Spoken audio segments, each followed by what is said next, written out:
Hey everyone, it's Les from Comfortable Shoes Studio, and this is another episode of art making. In this episode, I am working with another photo from Earthsworld on Instagram. I'm also using the Sailor Fude nib. Um, I have since adapted it so that the back end of the pen is sealed and I can fill the whole body with ink. It holds a whopping 5 milliliters of ink in there, which is basically 5 cartridges worth of ink in the body of that pen. If it leaks or explodes, I'm in so much trouble. That's enough ink to ruin my shirt, my pants, my shoes. Like I'd just be bathing in ink. But so far it's not leaking and it's working really, really well. So pretty happy with that adaptation.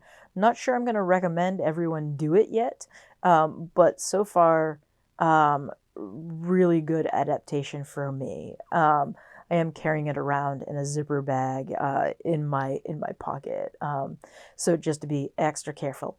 All right, so I am drawing another portrait here, which brings me to a conversation I want to have around getting better at art. What does that mean? I think it's such a loaded topic. What does it mean to get better at art or better at anything? And I'm brought back to, God, 10, 15 years ago when I decided I wanted to draw portraits better.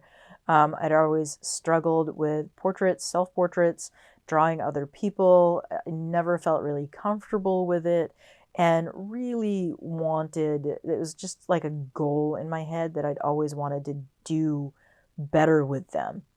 And for me, like, I know I don't want to do photorealism. I'm not into photorealism. I kind of want to get the vibe of a person, the vibe of a place. And so, there are certain techniques you can use to do that. You can still capture a good likeness of the person. So I look to get the eyes, nose, and mouth mostly right, and the general shape of the face mostly right. People can still tell who a person is as long as most of that is correct. The ears can be off a little bit, the hair can be off a little bit. Everything can be stretched or constricted as long as you get certain features, mostly what they actually look like or kind of look like, then you can capture the vibe of the person. And that was really what I was striving to do in my portraiture and my drawing practice, is to capture the vibe, not strict accuracy, right? But also keep in mind what you're seeing on the screen as I'm drawing is, this is a 25 to 30-minute drawing session sped up so it'll fit into a 10-minute chunk for YouTube's algorithm. And also 15 years of practice of drawing portraits. I've made a concentrated effort over the years to draw portraits. I filled sketchbooks full of just drawing eyes, pages and pages and pages of eyes, pages and pages and pages of noses, pages of mouths, pages of ears, ways to capture hair. This is concentrated effort spread out over 10 years, sped up into a 10-minute long video for YouTube. So I think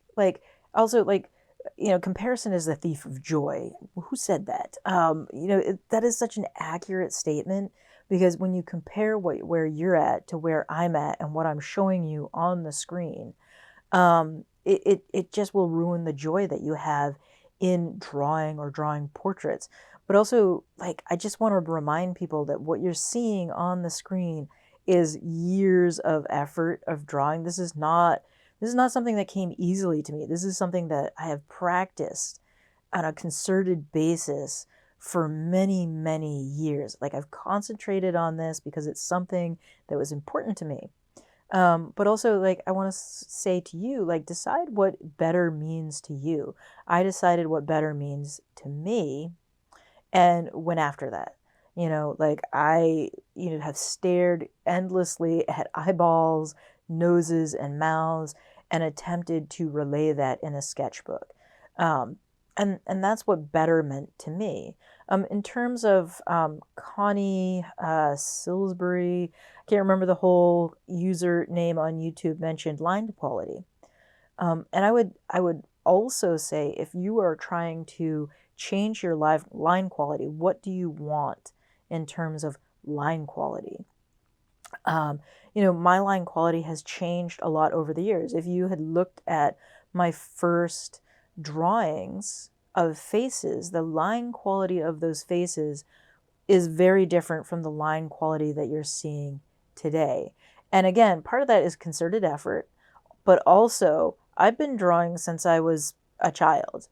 So you're seeing 40 plus, probably 45 years of drawing practice in these videos. And that changes your line quality. So the other thing is like practice for what you want in terms of line quality, how you want it to flow. Like you can practice that. Feeling confident in your line comes from years of practice, years of like sitting down and saying, okay, I am going to sit here and I'm going to practice this. And, you can fake it until you make it, right? So one of the things that I would say is like sit down with the cheapest possible sketchbook you can find and go to Earth's World and start practicing those faces. But also like zoom in, look at the eyes, draw the eyes again and again and again, fill pages of eyes. And also use pen.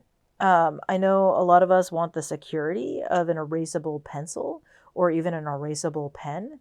But for me, using a pen changed everything in terms of my drawing.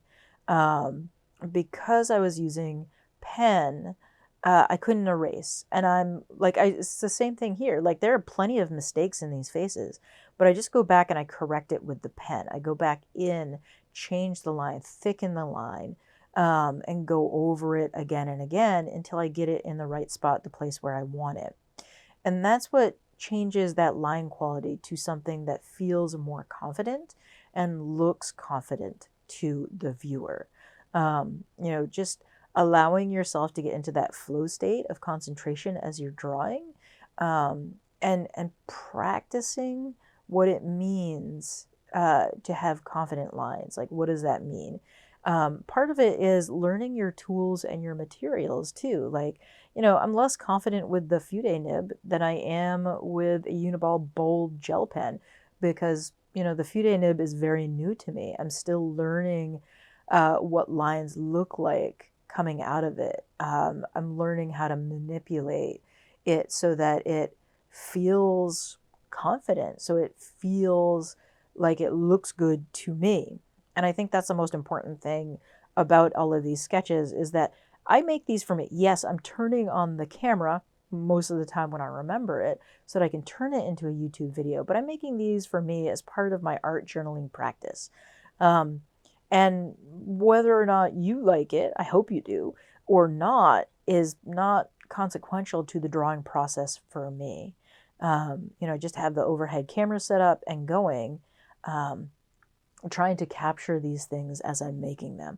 But I think that's the most important thing is like, don't get discouraged by seeing what I'm drawing because what you're seeing is, 10 plus years of portrait drawing practice, but also 40 plus years of drawing practice. Your line will get more confident over time. The more you practice, the more time you put in to know your material, know your sketchbook, know your drawing style. That is what really will make your lines feel more confident, and you'll start feeling like your art is better. And there's always going to be a hater out there that tells you that your stuff is crap. Sometimes you are the hater. And we could talk more about that, but I'm out of time. So I just want to take a moment and say thank you for being here. Thank you for the comments. They give me a lot of ideas for how to approach these videos and these little conversations that I'm having with you and myself. And I hope you find them helpful or as helpful as I do. So leave a comment, thumbs up, like, hit that subscribe button and bell if you are so inclined. Thanks for being here, and I will see you next time. Bye.